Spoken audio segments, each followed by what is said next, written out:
Space, the final frontier. These are the voyages of the starship Enterprise. Its 5-year mission, to explore strange new worlds, to seek out new life and new civilization, to boldly go where no man has gone before. Greetings, salutations, and welcome to Retrek. I'm Captain Jim. With me, of course, Sir Admiral Elliot. I'm not a number, I'm a free man. Sorry, wrong prisoners. And Dr. Squee. Dragon!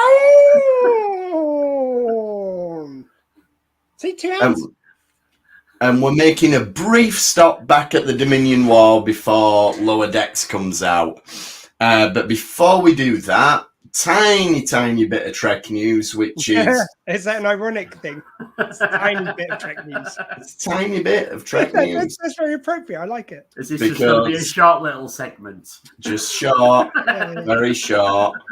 So Paramount Plus are doing Star Trek Day, and one of the announcements is that in terms of new content, we're getting very short treks, which are in celebration of the 50th anniversary of the animated series, and it's going to be, by the sound of it, they're just going to be a few minutes long, these little micro episodes, which they've said are not canon.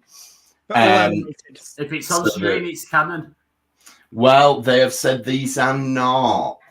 And to be honest, I think this is like them dipping the toe in saying that none of the short treks are necessarily canon, because let's be honest, we're not going to wrap up what we're going on in Calypso. No. That's just not happening. And there was that animated one where it re-showed the bits from Space Seed, but the Enterprise looked like the Disco Prize. And that, no, I think we've established that's not the case now. So I won't be surprised if the canonicity of short treks in general is going to be open to debate anyway. Maybe they'll be like... They're becoming little vignettes of what could be, of elsewhere. Yeah, maybe they'll be a bit like the novels, like the canon until we decide they're not. And yeah, or they're just going to say elsewhere series, it's parallel universe. I was going to say, yeah, that's it. Just at the beginning, they're going to have like a little credit saying it's like in another universe, definitely not our own one. Yeah, maybe. Let's say the Calvin timeline. Why not? We can mess about with that.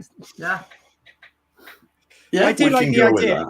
I do like the look of it. The idea that you've got characters which were only in the original animated series meeting up with some guys from Lower Decks, like just stuff like that. It's going to be just so much fun. Yeah, I think that's fun. And yeah, bring back Arax and Rez and just have a bit of a laugh with it. Prodigy, bring back Prodigy. Yeah. Well, this is the thing. While celebrating animation or Star Trek animation, why let's not cancel one of our new animated shows and let's actually show our new animated show to us. They've even got some of the Prodigy characters in the artwork for the celebration of animation, and it's like, yeah, okay, so can I watch that on Star Trek Day? Absolutely not. No. I mean, maybe it's building up to them going to make an announcement on Star Trek Day about Prodigy and showing the last series, but well, exactly, because my feeling is that when they initially announced that they were going to try and find another buyer, everyone was so hopeful, there was so much buzz around it. Then all the stuff with Robert Patrium came out, like just around that time, and suddenly the buzz died down very quickly.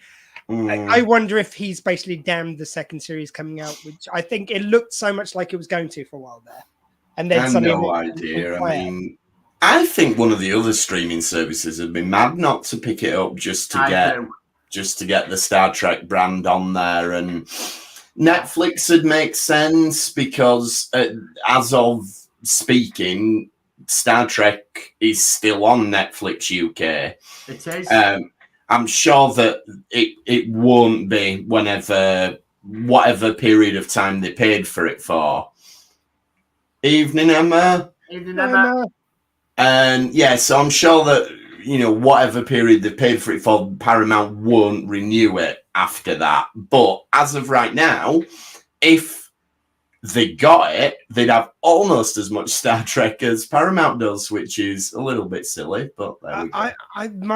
You see, I'm wondering if it's not a case of that no one wanted to buy it. Maybe there was conversations, but Star Trek's thinking, right, we're not going to continue on with this anyway. We're not going to have it one of our products. Robert Batrim has become a little bit toxic now with some of his comments and everything. Do we want to sell it, like make a short buck at the harm of Star Trek's legacy? You know, it's the more you deal with. Just Poochie Chakotay, just put a little thing up that said Chakotay died on the other planet. You just draw another, a different animated character and call that Chakotay and kill him off in the first episode. No, it's not like they've never done that before with a character. No, I've got a better one. I've got a better one, and even links back to Star Trek in sort of tangentially. You do a Christopher Plummer, and like where they re-recorded all of Kevin Spacey's lines for one of his films, and it became one of his last films for Christopher Plummer. Yeah, and didn't he get an award? He got an award for it, did he not? Yeah. So you just re-record all of Chakotay's line with a new, better actor, like who's actually Indian, right? Like Native American. Pardon me. Yeah, let's go even authentic. Oh, that'd be interesting. It'd be risque. Actually getting a Native American to play a Native American. Controversial. Not be advised by a Jewish gentleman. There has been another bit of Star Trek news. It was actually a couple of weeks ago, was this? And they've announced, they've announced on for Star Trek Day, I think it's in 3 cinemas or something like that in America. They're going to show the first 4 episodes of Lower Decks, which I think is an awful idea. If they don't, like, they're either going to do the same as Strange New Worlds, or we're going to get loads dropped on us at once. And I like me Star Trek Weekly. I don't want to watch Star Trek like a binge watch series. I like time to watch it a few times, sit with you lads, chat about it. I agree. Yeah. And so they're either going to drop loads on us, or we're going to have the problem that several hundred people, maybe 1,000, have seen the first 4 episodes. And who's going to be the first one to ruin it on social media for us all? Yeah, it's very true. I mean, we know that we're getting a double episode next week, which we are getting a double episode. It's fine. Well, I say next week. Tomorrow, it should be available. Which, as you just pointed out, with the name of the first episode, actually does us a favour because we've covered what we'd have probably gone with already. We have. So, yeah. And so what we'll do next week, we'll cover the double episode, and then the following weeks hopefully we'll only have 1 episode, and we'll go back to what we usually do. Perfect partners. Yeah, that's what we're going to try for. But before we get there, then we've got this brief stop back at the Dominion War. And we're looking at the Magnificent Ferengi in a change to the scheduled programming, because Elliot quite rightly pointed out that when I drew up the list, I'd missed this one.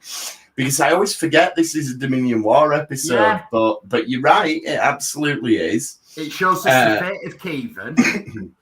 And it shows us the Ferengi wanting to be heroes. And it also is the perfect pairing this way, because you get the kind of fun Ferengi one. I think this is one of the best, one of the Ferengi ones which works the best. And then you've got the serious drama of the two-person duet kind of like. But it's also very strange because you've got 2 prisoner episodes, which is why I did my funny intro at the start. Yeah, that's a fair point. And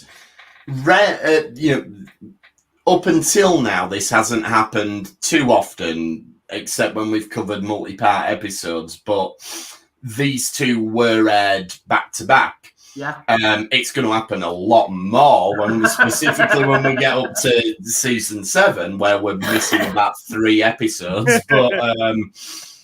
But yeah, so these 2, and you're right, there is a major sort of tonal shift between these 2. Which I really dug. And I've got to say, like, I mean, I was saying that I think this is one of the Ferengi episodes which works the best, because for me, when the Ferengis work at their best, they are hilariously funny. We can have a good time with them. But in this one and in a few others, they feel like a living, kind of breathing species. I believe this species exists. Like they may have some stuff which is crazy to us, but all cultures do. Our culture will be crazy to other people. However, sometimes they play Ferengis for such a laugh that it's like, I just wouldn't believe that could exist. Like that could never be sustainable.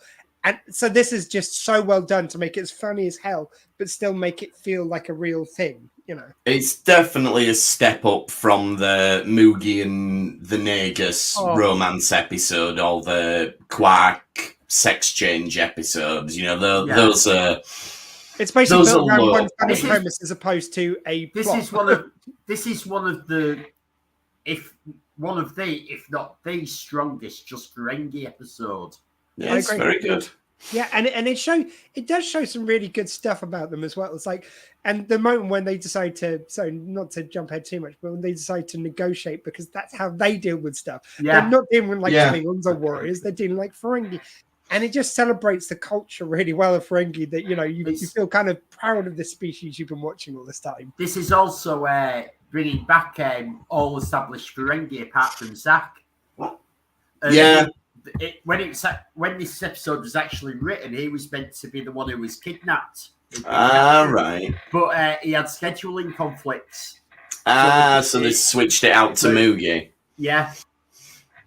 That makes sense. And I think that's another reason why it works, is that because we have different Ferengis and they don't all behave exactly the same. Like they've all got different motivations. Why exactly, well. We've got distinct ones. The only one we're missing is it'd have been good if we'd have had a TNG one who does the devious fingers thing. That would have been fun if we'd have had one with a laser whip or whatever it was. Why not make one of the warrior guy, like the warrior Ferengi? Why not make him a marauder? You even had one episode where Quark had a Marauder Mo action figure, and I just thought it was so, like, why not make that a cast of Ferengi who are warriors who get to profit through fighting and stuff, and through kind of like, even if they do it in the most Weasley fashion ever, that would have been so much cool. I really wish we'd seen more of this. Like, you get a bit of that with this character.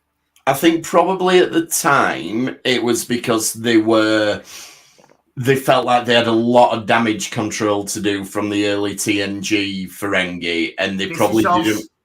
This is also a very cheap episode. It's done on an existing set, and it's nearly all stock footage of the ships that they use. Yeah. I just think it's really clever when they managed to incorporate, as opposed to, like, you know, just scrap the TNG ones. Like, there was some fun stuff you could have had in with. Yeah, like, again, you have a warrior cast. So. I think if they did something like this now, they probably would do that. Yeah, but I think at the time it was just, we need to. Every species will be one thing and one thing only. Thank you. Yeah, but it's like I say, it's also a budget thing. You've got to remember they're making 26 episodes of television, and in season 6 you get into some very expensive episodes occur. Mm-hmm. I don't think the Marauder would be too expensive to knock together, though. You'd be surprised how expensive it is to build these models. The model. Sorry, the physicality of the, like, having the guy dressed as it. You don't have to have the ship be one of those. Right, sorry, it's when you said Marauder, I thought you meant the ship. Sorry, no, the Marauders were because they're Marauder more action figure, which is what they... Right, because that's why they use the shuttle. Yes. Oh god, yeah, that makes sense. It's all repeated footage. I was just thinking just another. There's only one scene that's actually doctored in this. Ooh. Tell us then. It's the first time you see the shuttle when it's stopped at DS9 in the shuttle bay. Yeah. And you actually see the navigation lights flashing. And it's the only time that the navigation lights flash on a Devore class in Star Trek. Right. And that's repeated footage of a shuttle they've used previously, mirrored around, but they've actually added the effect of the flashing lights. Well, there you go. You see, are we seeing that? Is this one of the ones that you watched a lot for reference for your? I've watched quite a lot of this. Yeah. I feel like we need a blow up for when, like, alien ship backs just to blow up across the screen. Are we talking about when I built this? Yes, when you built that. Yeah. So is that how you knew to do the lights? Because that's they why did I did all that. That's why I chose to do all the lights static. Right. Because every time you see it flying anywhere, the lights aren't flashing. It's literally only this one time. Right.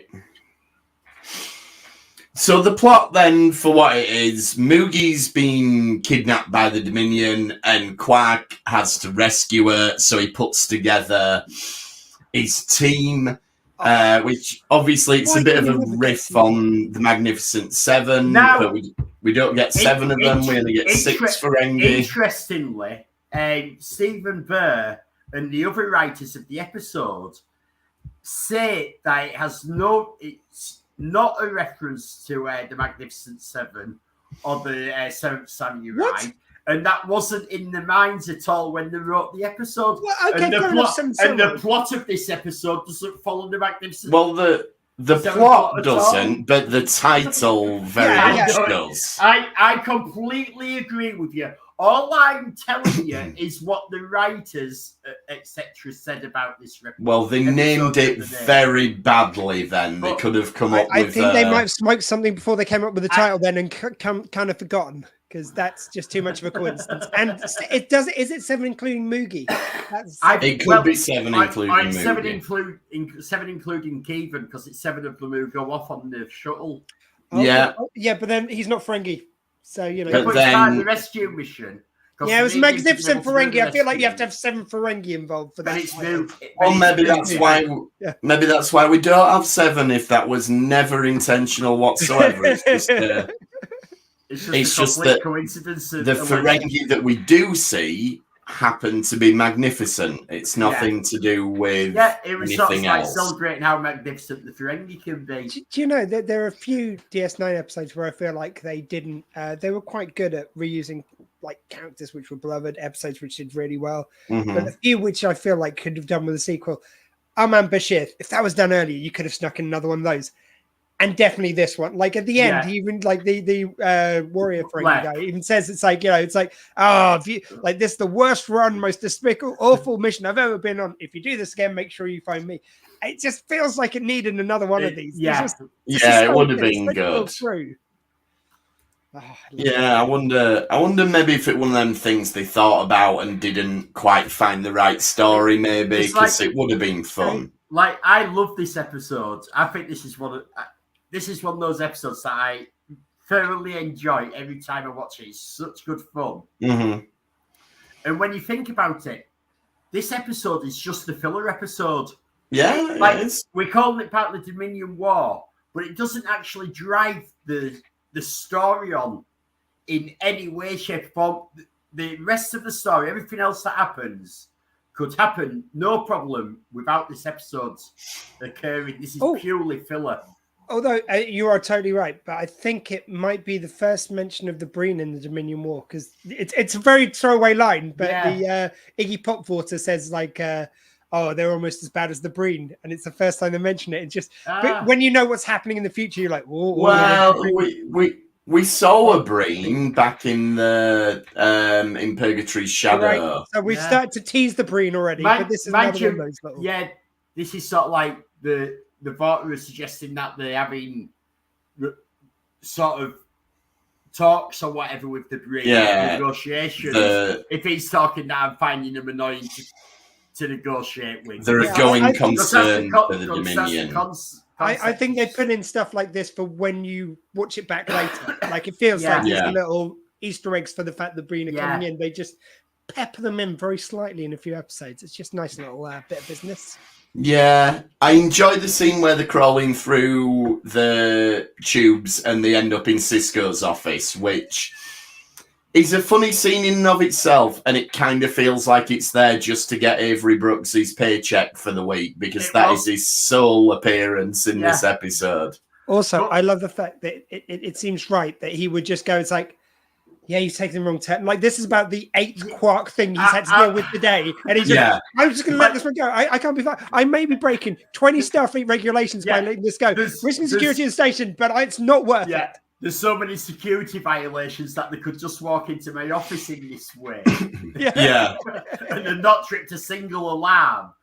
But I just can't be asked dealing with this. This is my first 5 just minutes go away. Put the station back. I'm having 5 minutes. Yeah. Do whatever shenanigans you're doing. Just don't break the station. What I do like is like Quark and Rom are obviously discussing this quite seriously. What's happened to Moogie, the mother? So they choose that the best way they can avoid anyone is to go through the Jeffries tube of the station, and it's like obviously something that they do regularly. It's not an unusual thing. No, exactly. And is this the bit where Rum starts giving away that he's breaking into loads of Quark systems and everything? It's like, oh, I know this one because it's the same as the safe that you use. Not that one. I mean, there was just a one time when I had to get in there just to put some profits away. And I enjoy the way they sort of recruit everyone. Like they start with Nog, and Nog's not keen, but then they sort of appeal almost to his vanity, like you can be the strategic operations officer. You appeal to his Starfleet side. Yeah. You would be in charge of 5 buttons. 5 buttons. Would some of these be illuminated? It's like that Red Dwarf thing with the rim. And I think Rum completely knows he's being played, but still wants to do it. Yeah. Everyone knows what's happening. Yeah, Rum's actually quite a shrewd Ferengi. He's got the laws as Nog. We've seen that previously. So he knows what is being played, but he's allowing himself to be played because he really wants to do this. And he's sort of like, he's got that, right, I'm being a good Starfleet officer, but it's also Moogie, and I want to do this, but I've got to say no. Oh, you've given me a way in now. And there's a nice little bit where he goes to back out, and Quark says, "Hey," and he goes like, "No, this isn't a game. You're coming along with saying life." It's nice. There's again, it's that rounded kind of thing that you're getting from this episode. And the way they get Cousin Gaylor's a little bit weird because Quark's paid you fine. Like what on a Federation bit? So the Federation who don't have money are still charging you bail to get other species out of jail. This all sounds a bit iffy to me. It's sort of like he might be in a Federation prison, but who would the Federation holding him for? Good point. Yeah, and he's maybe had to pay the fine to whichever government who maybe does still use money. I was thinking maybe the Ferengi. I'm just trying to think why, because it's like you say, the Federation don't use money, but it's paid the fine. I'm sort of along the same lines, but I've kind of got a theory that it's like, but it's for the Ferengi. So basically, there's a kind of part of the treaty which they do to do business for Ferengi and for Ferengi to operate within Federation space is that they've got to have deals like this in place. Like it's like, okay, you can hold our people, but you've got to find them, and we want a cut of it. Like that's all part because that's part of their jail system is fines and stuff. Yeah, if you jail our people, there's got to be a fine that we can pay to get them out. That makes sense. And that's how the Federation keeps them happy. Yeah, actually, that does make a lot of sense. I like that. Yeah, it does. They have another stipulation that they must let some blood and a ritual before they're released. They've got all these different custody agreements, loopholes, and then the Federation can channel the money back into like basically who do use money still. Give it to people who live on Deep Space Nine. Go, look, we've had another Ferengi prisoner released, so you lot can have a crack at the Dabo tables now. So I don't like how Cousin Galen gets out and he goes, "What do I have to do for this?" Because he's really dodgy. Because like, let's remember he gave Quark's treasure, which was rigged to blow up. He did. Then Quark sort of did him in as the arms deal. That's why he's run out of money. Yeah. So there's obviously, what do you want for this? Why are you doing this? Are you going to kill me? Is that what you paying the fine? And it's like, no, you've got to earn some latinum. Oh, right, okay. And like you said, Elliot, we are on a bit of a money-saving thing at the minute because we decide to go to Empok Nor, which, as we know, is the Deep Space Nine set with not as good lighting. And you're still getting Brunt. Oh, yeah, sorry, Brunt. Jeffrey Coombs turns up because, of course, he does. Yeah, and again, nicely justified. Like, all he has to do is buy it, and it kind of like... It also builds up, like, again, I was thinking about how this works societally. So it's not, for us, it would be to do with making up when you do something wrong, making up to that person. To them, it's transactional. It's like, if you can include me in better business than the business you took from me, then we can do business again. We're partners again. Yeah. And it's like, it brings such richness to their society. Yeah. And even the thing about, like, saving Moogie, once they justified it around profit, then they're free to do the thing they actually want to do. But like in Forensic Society, it's got to be. It's Spock's stat, like, you know, Sarek saying in 2009 Star Trek, like, I didn't marry her because it was a logical thing to do. I married her because I loved her. But he had to have that logical reason for society, for Vulcans to accept him.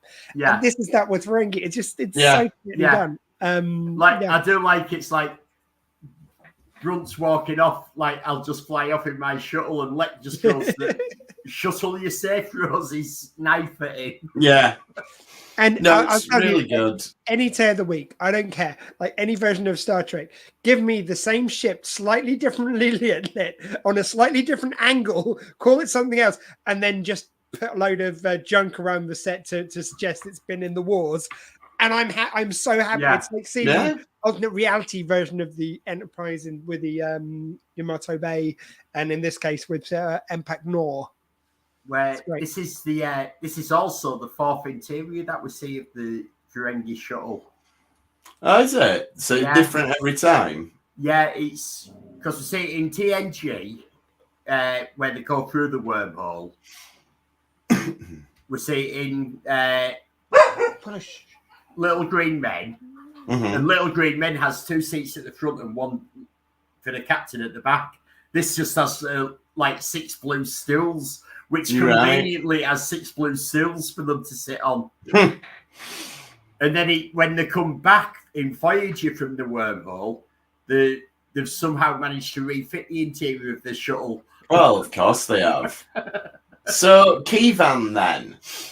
When we last saw Kevan, that was in a really serious, heavy episode where he basically decided to have his own men killed.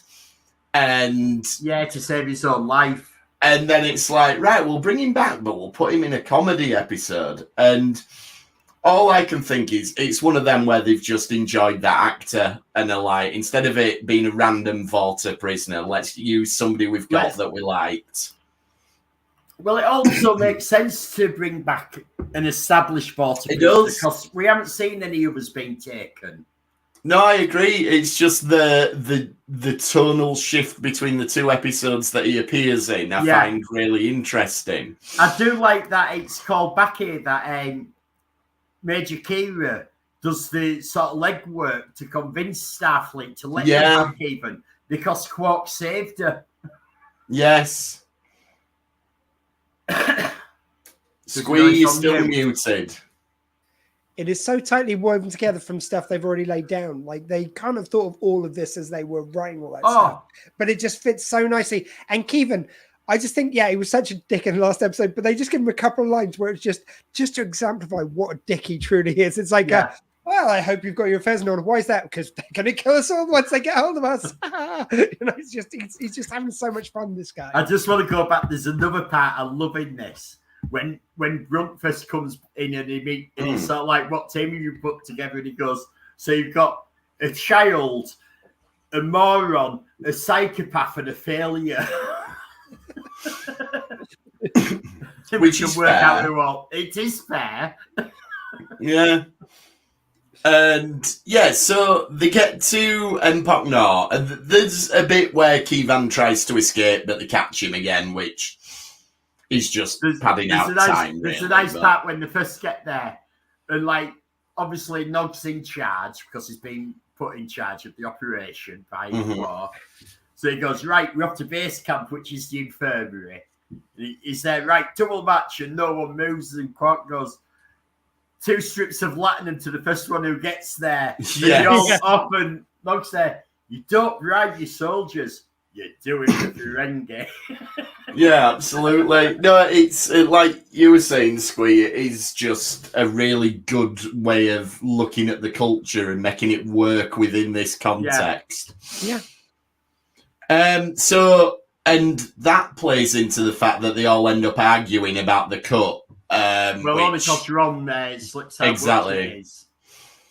Well, and even then, Quark turns it into such a joyful moment of like, he knows he's just lost part of the deal, but he's just he's really enjoying the moment, and he's like so 50 bars of platinum split between us evenly. Let's go with Ferengi. Like he really, it's not just minus my finder's fee. Yeah, exactly. Because it still gets a bigger cut. Still gets added, but I'd like to think that it's actually 100, and it's Quark's told Rom it's 50, and told Rom to tell the others that it's 20. And Quite still made up because he's still getting 50 on top of. I'd like to, 50, but he's getting the 10 as his finder's fee. Anyway. Exactly. I'd like to think that that's the case. That wouldn't surprise me. And then it all ends up with Keevan getting killed, and they probably should have called this episode Weekend at Empok Nor, because we do go full-on Weekend at Bernie's with him, which is very funny. And you want to do a Weekend at Bernie's on Star Trek? Oh, thank you. I'm here. Yeah. Or, if we want to keep it within the Trek universe, this is not a million miles away from Spock's brain. No, it's not. And I know I'm jumping it's on more fun than Spock's brain, but the concept is not. Well, Spock's brain was a very serious and scientific episode. Of course it was. This is good fun. Well, it was so serious, they used it as the first episode of season 3. I hate to jump ahead as well, but it's like also the bit where it's like they've got the remote control and we just start hitting the wall. They've shot everyone else and he's still hitting the wall. It's like, can you stop him doing that now? It's like, And they leave him there right at the end of the episode, don't they? He's still just bashing into the wall. Still there. And just a little shout out to as I say, Iggy Pop in Star Trek, like that, and it's just he's playing a cool, very laconic, very Iggy Pop style Borto. It's just nicely done. Well, Stephen Burns actually said that, like, they'd wanted Iggy Pop. Iggy Pop had wanted to do Star Trek. They wanted Iggy Pop to do Star Trek because who wouldn't? Yeah. And it was actually meant to be, I can't remember the name of the episode, but it was meant to be an earlier episode and he had scheduling conflicts. And this was literally where they could get him. And Stephen Burns really upset because with him having the Vorta makeup on, it restricts his movement.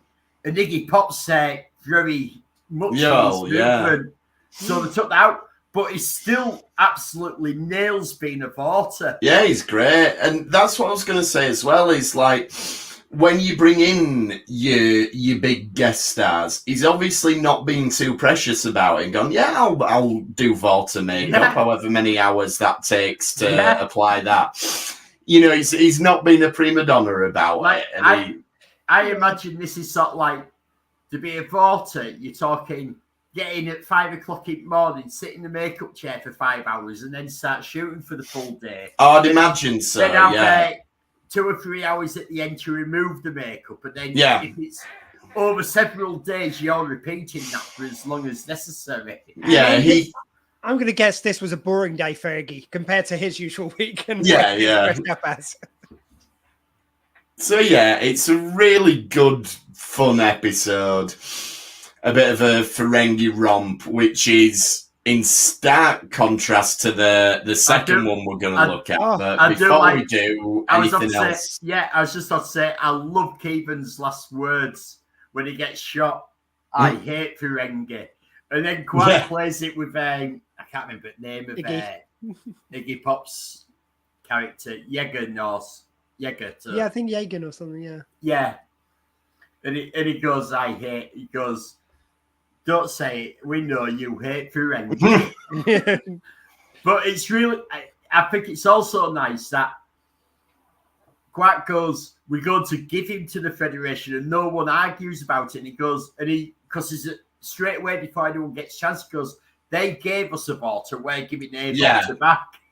And again, that's transactional. That's probably why there is no argument for it. It's like we got one for free, so we're giving one back. That was the only thing. It's like I bet he got a load of flack off the other Ferengi on the way back home. It's like, what, you charged them nothing for the replacement Vorta? Yeah. There you go. That could have been the sequel episode, just the arguments they have on the shuttle. But no, really good fun episode. So Waltz then. Yeah, about as serious. About as much of a tonal shift as you're gonna get, but it's. I remember when this one first came out. This was, for me, such a highly anticipated episode because obviously we'd had the retaking the station arc, and we'd not seen Ducat since. Which, within the story, makes sense because he's not going to be hanging around the station, and we find out he's been away in prison and in effectively a mental health facility. And so I remember just really looking forward to seeing where he's at and what they're going to do with him. And I think this might be one of Decat's best ever episodes. He plays such. I've got so to ask about this, and I am flicking forward. But you know when they first sat in the cave around the fire, was that really heavily pixelated on your TV? No, don't think so. Right, it's very much just my TV settings because it looked absolutely awful because of how it was. The fire was just really knackering the picture. It looked so grainy and old. Sometimes you do get that with the fire, yeah. But like I was watching it on Paramount Plus, and I thought this is awful. So I switched to Netflix to watch it, and it was just the same. So, and I just wondered if you were seeing it as bad as I was, because it was really It didn't jump out at me, but I'll go back and rewatch it to see. Yeah. But I think sometimes you do get that, like when there's a fire effect. Like, to be fair, my TV, 10, 12 years old now. It is a flat screen, but it's one of the older. Yeah, but the episode's like a lot older than that. No, but I mean, why mine might not be as good with picking up the colours in the same way. Possibly, I don't know, but the thing which I found really great about this episode, there's two things. One is you're saying about the other episode, it's sort of like even though it's such a great episode, it doesn't really move anything along. This one, I feel like you could jump straight from this episode to the finale for the Ducat Cisco of it all. And this is you feel like their relationship as from the end comes from here. Like this is a natural antecedent. Yeah. You know, this is where that ending starts. Because I can't even think of many episodes with them up until the end between now and then. I think there isn't. Like you get a lot of Hera, a lot of other ones. Yeah. This is the last time they've really set up where they're going, and like you can it even says about like getting revenge on Voyager. We don't mention the Pirates at this stage, but it's obviously setting up ready for. I'm going to admit, all of them are going to die. Yeah. And what's really nice is, like, Avery Brooks is really, like, you know, I know we have our fun with him, like we do Shatner and Nicolas Cage and many other actors like that. But the truth is, the reason why they can go off the rails so badly is because they swing for the fences every time. Whereas this one, I felt because Almeida, Alamo. Because Alamo is going so large with his and has to because of the insanity he's playing, you get Avery Brooks kind of going a bit smaller and a bit more kind of subtle performance. Yeah. He still has his moments, but he's kind of like he's letting him have the stage. But he's so present. His acting is so cutting, and it's such a nice pair up between them. You don't feel like they're being competitive, apart from, you know, when the scene really calls for it. Most of the time, it's like it's Cisco. How can I play him so he doesn't try and kill me, basically, while I'm in a weakened state? Yeah, that's it. Cisco's the aware one of the two of them, and it's a very sort of delicate tightrope that he's walking, and you can see that he sort of tries different approaches at different times. Like at first it's I'm not gonna play up to him whatsoever. Then he tries, I'm just going to appease him. I'm going to agree with everything he says. I'm even going to play along with his delusions that are going on. And then he switches to antagonistic again at the end when he's kind of lost his rag a bit. It's a really, really good character study for how they interact with each other. It's probably a Cisco's kind of like, you feel like it's this Starfleet psychological training kicking in until, like you say, it's just, I can't stand this guy anymore. Like, I try to understand him. I try to pity him. I do feel sorry for him with his daughter, but fucking hell, you're a space Nazi. There's only so much I can take. Yeah. I'm not going to call you my friend because we're not friends.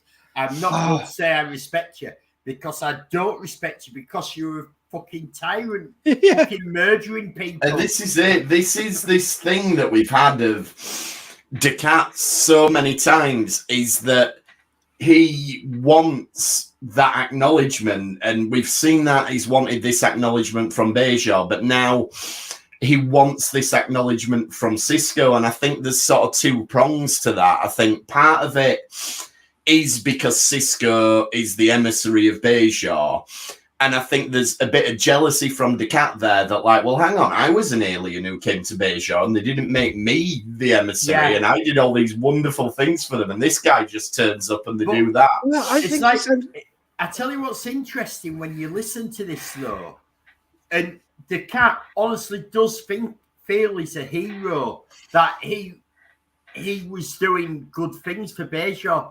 And he explains and he goes, they were killing millions. I reduced it to thousands. I stopped children having to work in the mines. I introduced brakes. There was a terrorist attack when I first came on board and they wanted to wipe out villages.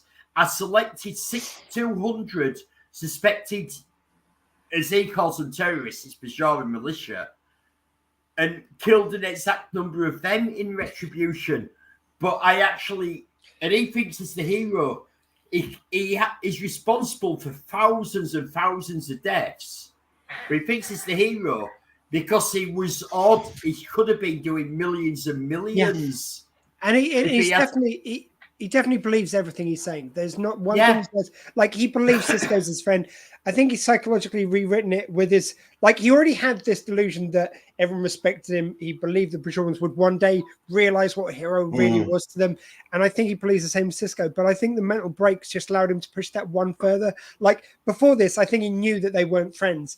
He's just like, oh God, of course, the wormhole aliens, they respect him because they see him as like me, as being equals, and we're such great guys. They love us both. You know, I think it's just allowed him that extra little license to believe all the press was tending towards believing. Like, we know he's having a major mental breakdown in this episode, but that taken out of it, he believes what he's saying about. He believed it all before then.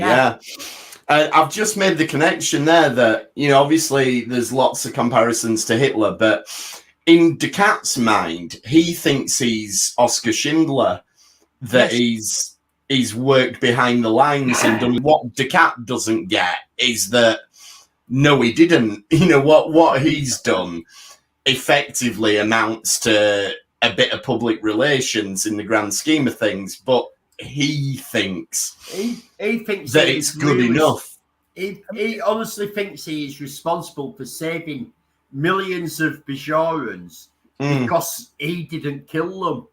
And exactly. The insane logic of, like, and it's even the dialogue which his mind has Kira saying. It's totally believable because you believe he'd think it, but it's like she goes like, oh, do you think me showing pity would have done any better? Oh no, it would have only made us bolder, you know. And she's talking in very flowery ways about, like, oh, we were thankful, we were ungrateful children, and, you know, just talking in the way exactly how he does. Yeah, it is interesting, the three sort of visions that he summons and what they represent to him.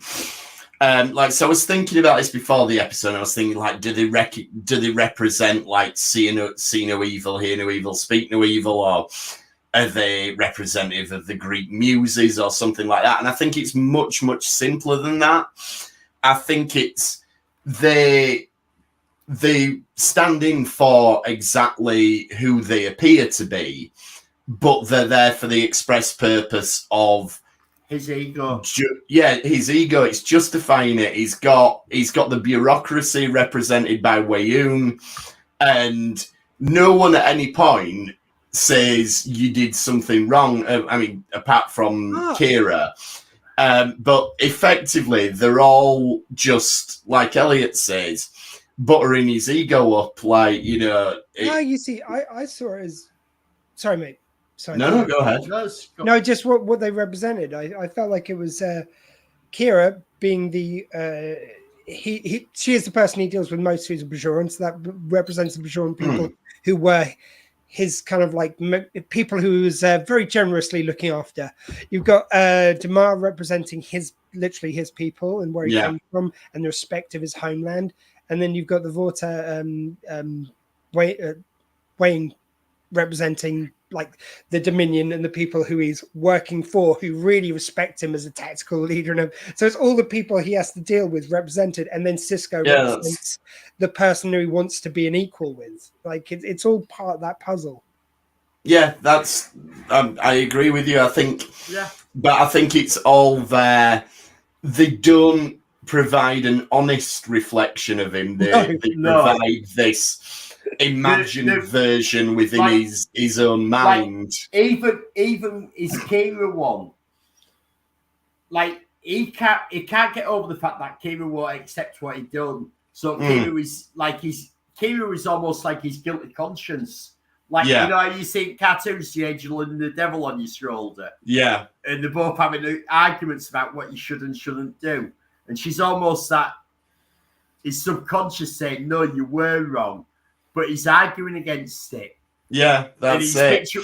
He's almost picturing, this is what Kira says, but she's always wrong. Yeah, I feel like up about it. It's almost like the small bit of sanity he's got left is going, it's like, well, we better make it look like a bit of a fight with them for their respect, but they'll give it very quickly, realizing how stupid and wrong they are. It's almost like when you, what do they call it, like a lucid dream, where you're almost awake enough to kind of control your dream, but you don't have full say over it. And so Descartes' like, oh, make Kira say nice things. Make Kira, he doesn't quite do it, and he's getting more and more annoyed by it. And I think it's like that weird thing of like, sometimes a dream will just go with it, but a lot of times our mind will try to justify something in a dream. So it's like after my dad died, I kind of like imagined like there was a mistake or something. It wasn't like that it was just there. It was a mistake that a hospital had made because my mind needed to logic it somehow. It's almost like that's what he's doing. He's not cutting straight to them or agreeing with him. It's like his mind's going to let them do a little bit of a logical leap. Yeah, it's like he's got to work for it a little bit, but ultimately they're all going to come round and say how wonderful he is. And then the problem with that is that you've got Sisko, who's actually real Sisko, and even when he does play along with it, the Kira vision calls him on it. Like, I think Nana Visitor plays a great part in this. Yes, because it is Major Kira, but she's also not playing Major Kira in it, and she's being very exaggerated. And that, like, the laughing and stuff, and when Sisko goes to him, let's just ignore him. She's there, sits down next to Sisko, and she nods her head and goes, yeah, it's very good. The only thing I will say about the laughing, though, is I've called this out with other episodes where Kira laughs. I think this is the worst.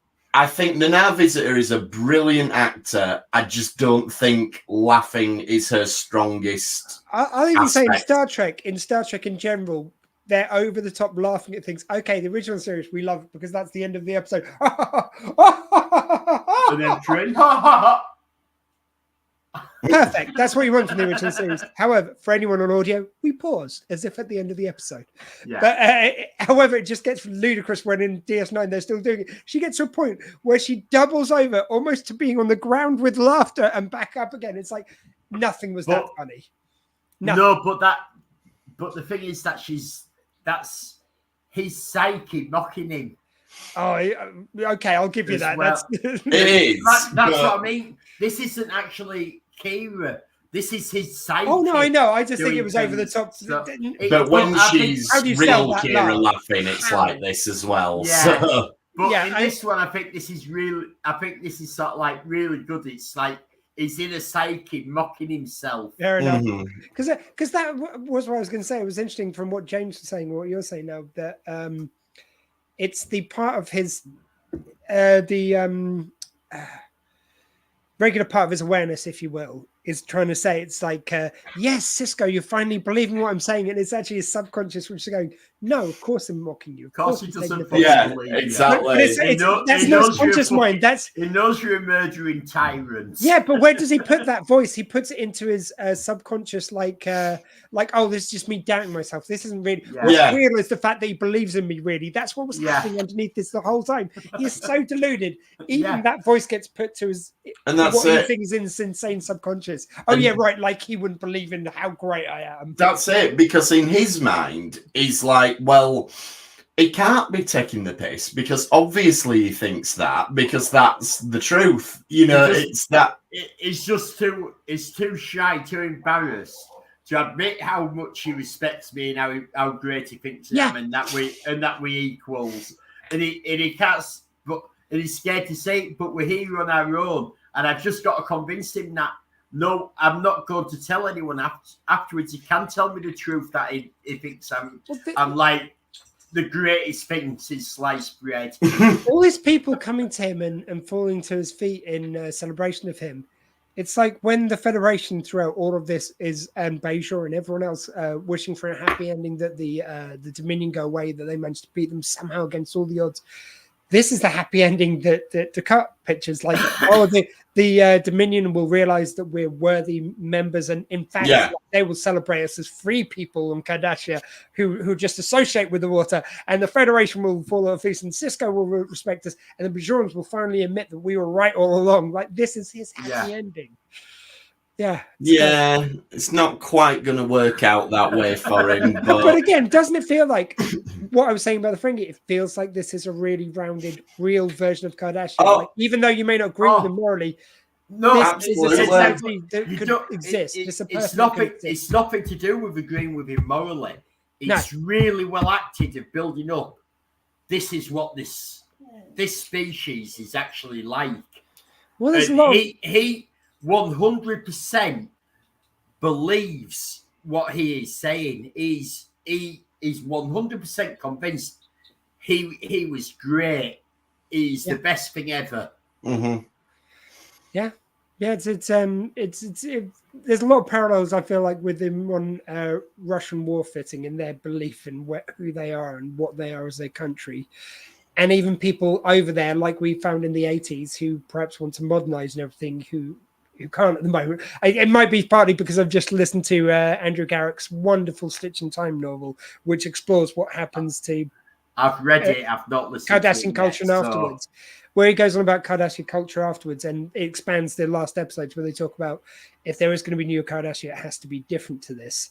I feel like this is so important to get into that bit. You know, it shows this isn't a sustainable world. What's really interesting about that is, like, you had obviously with the Nazis, who are atypical of what Germany has been over history, but it's what can happen when the far right gets control of how these things can happen. And in Stitch in Time, Garrett talks about how Cardassia had been all about art at one point, and it's the military who'd risen up and got control of things, and it changed it all. And I think even though Descartes is an extreme example of that military thing, his flaw is that he doesn't have self-awareness, whereas other Cardassian characters do to some extent, and that's how they come out of it. But that is his biggest flaw, is that he just can't wrap his head around it. Well, no, his biggest flaw is that he is bought into the propaganda 100%. He 100% believes things. Well, that's it, but he can't take a step back and say, okay, this is what I want other people to believe, even though I know the truth. But he doesn't know the truth. His version of the truth is 100% the propaganda. Well, the other thing is that's what makes him so dangerous. Yeah, and I think it's like the what we've learned about Cardassian culture is it's so thought out, so methodical. They are 100 steps ahead of you at any given time. They've strategized and planned everything to the nth degree. Garrett being the kind of perfect example of that. And it's like Descartes managed to get where he is through some luck, through some cunning and clever, but essentially he hasn't got that same patience that they're famed for, and his ego gets in the way of that. Which, like, again, the Cardassian thing is you don't have an ego. Cardassia has an ego. You're in service of Cardassia's ego, not of your own. And he never learned that lesson, and that's always to his great expense in any battle situation. His ego is in the same way. He's got a hero complex. He has, a hero. Look at when he got the bird of prey. He wanted to be a hero. He wanted to be a freedom fighter suddenly, because that's all he could do. And he wanted to be the hero. He always wants to be the hero of everything. He does, and that's why he thinks he was the hero of Voyager. But he doesn't want to admit that the reason for that is purely self-aggrandizing. What he wants to do is him to be the hero, but also fit it into the narrative of Cardassia, so he can feel like he's in some way benevolent. Yeah, he never admit any of these flaws to himself. As far as he's concerned, he is following the Cardassia way, and he is. Now, I'll tell you what he does know, and I was impressed with this. He knows that the spiky bits on forks are called tines. Yeah. And it's like, not many people know that, and even less people use that word. But straight away, Descartes' like, oh, one of the tines is missing. I'm okay with this because I think this is the universal translator at work. And that's why it's come out with the proper word for it. Yeah, he said, oh, one of the spiky bits is missing in Cardassian, and the universal translator's gone, obviously means the time. Yeah. Plus, for all his flaws, when Descartes doesn't know what the prongs of a fork are called, he takes the time to figure it out. There you go. That's it. It's just, he's sophisticated, and that's why we love him. I like just to sort of go to, there's not really a B plot, but isn't a B plot in these episodes? No, there isn't. Baby. On the Defiant, there is quite a nice beaming up fake out where you get we've activated the transmitter, we've picked up a distress signal, and then you get you've got the heated argument going on with Descartes and Cisco that could boil over any minute. Yeah. And it's, are they going to get beamed out just in time? And then no, it's somebody else. And it's worth noting also, I did like the bit around the Defiant Bridge where they've got the message from Kira blatantly telling them to turn back. Yeah. So a lot of time. And they were giving it's like, oh, I don't think I heard what he said. No, I don't think I heard what she said either. And then it's like, yeah, I think we all know what he said. No, she said, that's because we know what she said and we know what her orders were before we came out here. No, yeah, it's exactly. Nice. I thought it was just so nicely done. It's like you got the boys trying to they were trying to do the right thing by Cisco. Yeah. And the doctor was out of order when he had to go at Worf. I don't find it honourable leaving the captain. Yeah, that's a bit Worf's also going, hold on. Worf is 100% in the right. He's being given orders, but he's also being told there's 30,000 Federation soldiers, combat soldiers in an unarmed transport coming out the Badlands who need a proper escort. So he's looking at, right, one man, he's my friend, I respect him, but one man versus 30,000, the maths are very easy. Yeah. Yeah, absolutely. And one of the few times they don't just have Worf going, it's like, well, I will kill you where you stand for something. He just goes, yeah, well, you can leave my bridge now. Yeah, that's very good. That's it doesn't dismiss him from the bridge. He goes, Doctor, you have my permission to leave. Yeah. It's a very backhanded way of going, and I would fucking advise it right now. Yeah, it's good without saying it. It's more bad somehow. It gives him his own agency. It's a way of saying I'm giving you the opportunity now to admit that you're in the wrong and piss off, rather than ordering him off. Right, talking about Cisco, he does underplay it for the majority of the episode, as we've said. However, when he finally decides to call Descartes on it all, and Descartes say he wants his ham and eggs. Yeah, and Descartes saying, well, I helped them all, and Cisco just goes, evidence! Well, come on, it wouldn't be an Avery Brooks episode if he didn't get to tee up a little bit. Come on. We want that in there somewhere. I enjoyed that very much. Evidence! So, yeah, we're sort of getting towards the end of the episode then, and this is where Descartes goes completely over the edge and just admits, finally, possibly for the first time to himself, that he just wants to kill everybody, and that's what he's going to do now. Well, this is like, it's almost like little kids, in it. It's like, right, if I can't have that, I'm spitting my dummy out. And yeah, that's it. Well, and Actually, speaking of little kids, it goes back to the last episode as well, when the Ferengi run down the corridor, when the page, and sorry, not when the page, when they go to the thing and then back to the infirmary, and they're running one way and the other. Yeah. That just reminded me of little kids with the charge and yes. Like I had a mate at school who used to do that all the time. You know, when you're in juniors and that, you take turns who gets picked to be captain at one of the teams for football. Yeah. And I had this mate, Mark Thompson, in juniors. Really good mate. But he has no interest in sports, so he'd pick all his mates for his side. So he wasn't interested in who could play football. Yeah. So it'd be right, the ball's there, and it'd be charge. So everyone run behind him. The ball there, charge. And we'd all run behind him. We used to get beaten badly at football. I'm going to say he's probably managing a Premier League side now. That sounds very solid tactics. It was a great tactic with football. The ball's there, so it was charged, so everyone run at it. Yeah. Getting back to the action on the planet. Sorry, just with it being kids things, it reminded me so much of that. I just did like the fact that also in Descartes suddenly going from wanting everyone to love him to wanting fear and to just like you will pay like in vengeance. It got very biblical, really. Like it's that whole thing of like God doesn't love you, you best fear him. Like when you don't have this loving God, you've got a vengeful God, and that's what they're setting him up as the devil essentially. But yes, effectively. Same dynamic of I will try and win you with my love, and if I can't do that, fuck around and find out. Well, it's very much setting up what happens with the car race, but you don't realise what he's going to do. Yeah, the devil, basically.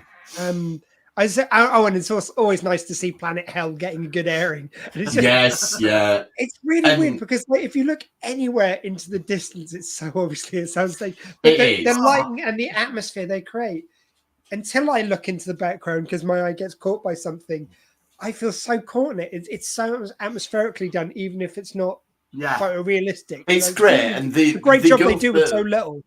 Yeah, they go for the weather effects and stuff in this bit as well to kind of disguise it a bit, and it also emphasizes the drama that you've got this crazy storm going on and everything, and the reveal of the shuttle as well shows that this was just a complete ego thing for Picard. He could have escaped, but no. Very start where he rescued him, he's decided to set down on this hell planet. He just wants Cisco to speak to him. Yeah, it's almost like Misery, where she keeps the author locked up because she wants him to write the book. You know, it's Mr. Penguin faces to the west. Yeah. Well, that goes back to the very first mental conversation the cat has with himself when it's with Wayoon. And he goes, what's your plan here? When are you going to kill him? And the whole thing is he wants him to admit that they're friends and that he respects him.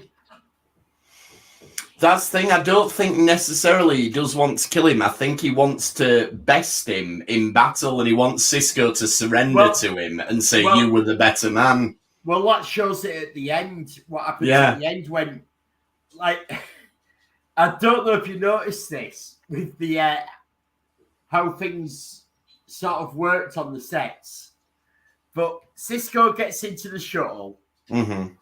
And it's darkness, and he reaches for a pad and suddenly realizes it's all working, so he starts shutting the door. And the door gets to about that high. Yeah. And then Mark Alamo jumps in, but the door's only that high. And then, it takes about 2 hours to move all the way to shut. Well, it has to do because he's got to chuck Cisco back out again. So. Well, that's it. It's like, well, door does fully shut when he opens the game for that. But true, you're right. Open. But I don't know if you actually watch it when Cisco's in on his own, when he gets to the shuttle, when he thinks he's got away, the door's literally like that. Yeah. And then it cuts, to Mark Alamo jumping in, and the door's back like that. Because obviously he couldn't jump in through that gap. Yeah. And this is also one of my favourite Ducat things, is when Ducat's hair gets messy. Oh, And they only do it when it's at his most sort of emotional, but you get this great wig flapping about. You know, at least it makes sense with like some of the other species. The one which drives me nuts is whenever they've got Odo, he's had to hold his form for too long. His skin's grey. Like they get his hair coming out in small strands. Surely that's more difficult for them to do. It drives me nuts. Why? You think so? Yeah.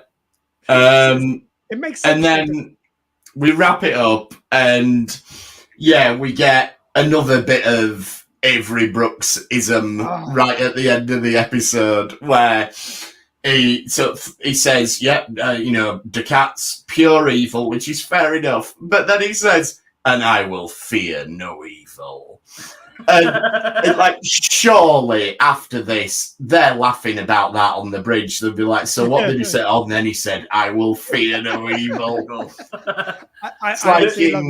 This goes to what you were saying. The cat wants to better him in battle. He does, because the cat has beaten him at this stage on the planet, and even Sisko's gone, finish me, and he doesn't. He gets in the shuttle and leaves him on the planet. But it's the cat that lets the Defiant know exactly. That's it. Because just marooning him on that planet isn't enough. He needs to actually, and he already knows he's massively physically injured. He can't fight me properly. I need to defeat this man properly. Yeah, that's it. He needs an adversary. I would also throw out there that it's such a journey which Sisko does go on through this episode, because as well as an actor, Avery Brooks doing a wonderful job, and it is really lovely. He gets to go full Avery at the end, but it's like you've got the journey of like, it's almost getting Sisko where he needs to be for the finale, because to begin with, if you go straight from him seeing Ducat with his daughter getting killed, that's a bit jarring. That makes him sort of seem possibly the bad guy in some terms, at least.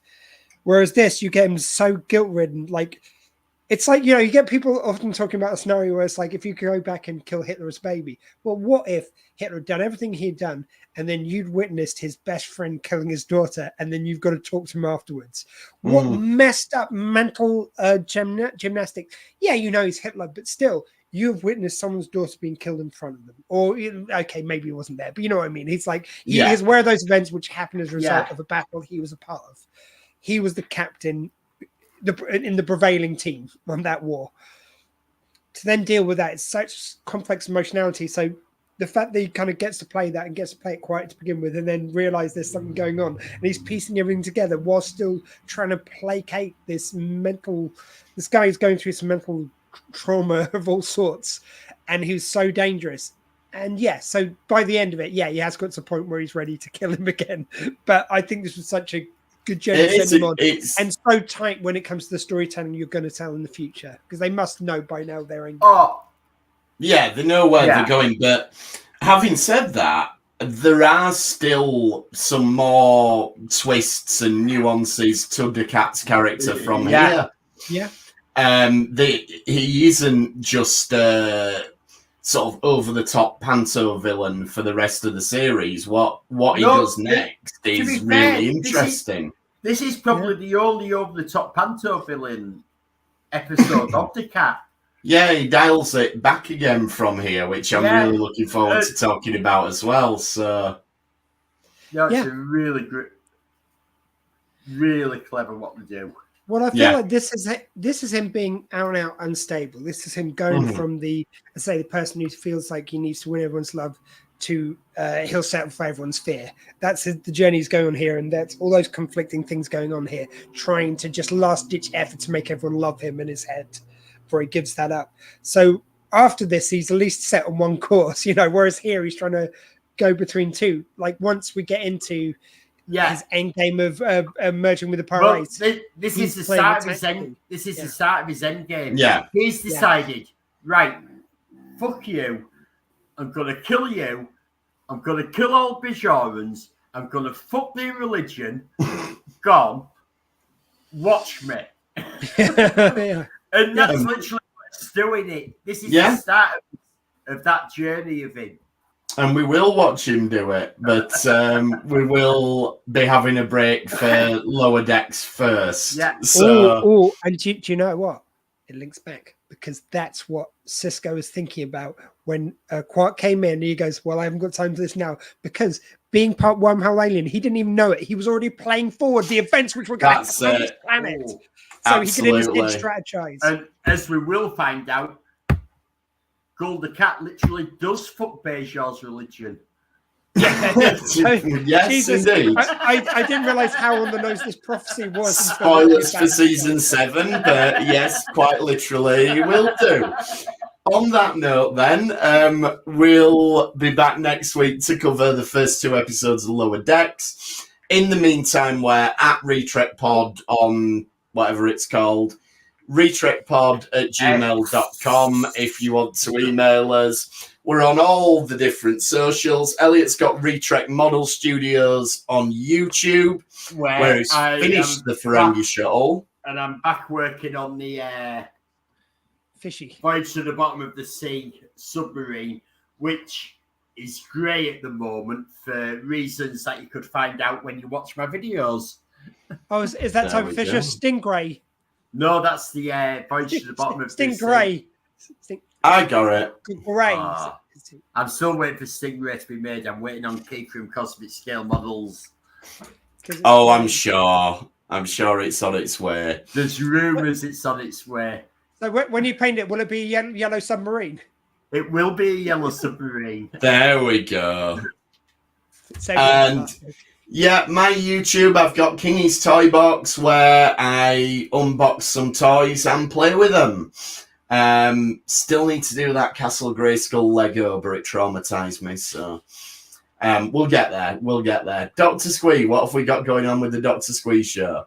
Yes, well, due to me still being unboxing all this equipment, which I just had set up in time for tonight, next week is going to be our first show back. We're going to play the interview, which I did a few weeks back with my friend Laura Duff, who's a female football coach. It got delayed for all sorts of reasons previously, so it's going to be slightly less topical than it was during the Female World Cup. However, still a wonderful story to hear about English female football getting the notoriety it deserves, or British, I should say. And we'll be back on the radio, and we'll have some interviews lined up. Women's football is still in the news massively because the manager of the Spain football team has been sacked. Yesterday. Yeah, unfortunately, not for the reasons we'd hope, but yeah, we do cover a little bit about the way it's seen and stuff. So that's excellent. Didn't have that to talk about at the time, thankfully, but we talk about a bit about the way the game's seen. And thanks for trekking with us this time. We will see you next time on the Retrek. Thank you. Goodbye. Drag off LLAP.